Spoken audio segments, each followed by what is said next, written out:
जय शिवराय मित्रांनो. सर्वांना आज आपल्या 8 तारखेच्या रिपोर्टची उत्सुकता लागलेली आहे आणि आजही आम्ही अंबिका रेस्टॉरंटमध्ये आज काल मुक्कामी होतो. त्याचबरोबर पुढील काही क्षणात आम्ही उमरा या ठिकाणी जात आहोत आणि याच लोकेशनवरून सुद्धा आमच्या सहकार्यासोबत रील स्टार मित्रांसोबत जो काही आम्हाला तुमच्यापर्यंत एक रिपोर्ट द्यायचा होता. खरं तर मान्सूनचा रिपोर्ट आपल्याला त्याच प्रांगणात पाहायला मिळणार आहे ज्या ठिकाणी आम्ही हे पीक पाणी दौरा करतोय. पण सगळ्यात महत्वाचं म्हणजे याच आठवड्यामध्ये चक्क पुढच्या रविवारपर्यंत राज्यामध्ये जी काही वादळी वातावरणाची शक्यता होणार आहे या संदर्भात देखील माहिती तुमच्यापर्यंत पोहोचणं गरजेचं होतं. खरं तर आता ही वेळ नाही लाईव्हची, त्यामुळे तुमचे कामं देखील चालू झालेत.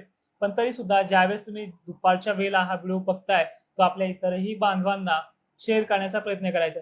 बरं, सुरुवात करतोय आता मराठवाड्यापासून. लातूरसह बीड जिल्हा, परभणी, त्याचबरोबर नांदेड, यवतमाळ परिसरात सुद्धा येत्या 48 तासामध्येच वातावरण हे सक्रिय होणार आहे. पण ह्या 3 दिवसातलं वातावरणामध्ये पाऊस नाही, किरकोळ ढगाळ अशा पद्धतीचं हे वातावरण राहील. मित्रांनो, या वातावरणाची क्रेज जी आहे कर्नाटक तेलंगणा मार्गे आहे.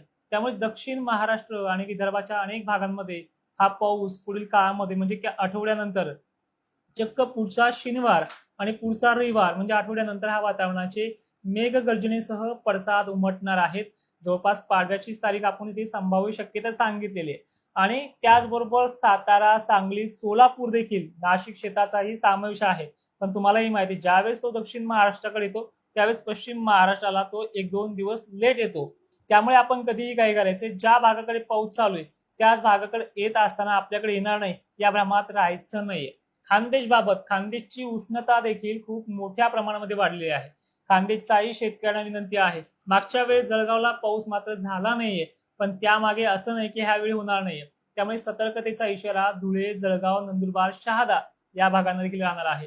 कन्नड, सिल्लोड, छत्रपती संभाजीनगरच्या सुद्धा सर्व तालुक्याला ह्यावेळी मात्र वातावरणाची भीती राहणार आहे.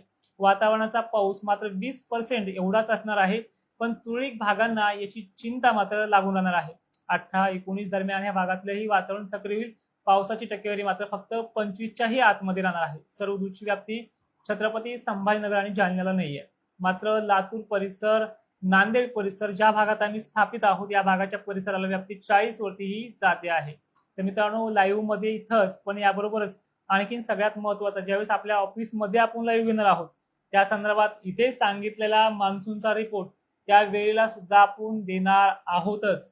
आणि मान्सून बाबत आज सांगायचं झालं तर मान्सून 2026चा रिपोर्ट जो आहे तो बिलकुल चांगल्या पद्धतीने निघलेला आहे.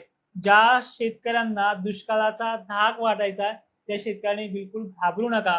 पहिले कंडिशन जून, जुलै, सप्टेंबर, ऑक्टोबरची खराब आहे, पण मान्यही करतो. पण त्यामध्ये परतीचा जो मान्सून आहे तो दरवर्षी शेतकऱ्यांना तारतो. त्यामुळे जूनच्या आणि जुलैच्या पावसाकडे फारसं महत्व देऊ नका. परतीचा पाऊस हा महत्वाचा घटक मानला जाणार आहे आणि आपल्या विहिरीचा, आपल्या तळ्यांचा स्रोत हा पाऊस मिटवणार देखील आहेच. तर मित्रांनो, लाईव्ह मध्ये इथेच थांबतो. पुनश्च एकदा सर्वांना सप्रेम जय शिवराय. धन्यवाद. करा बंद.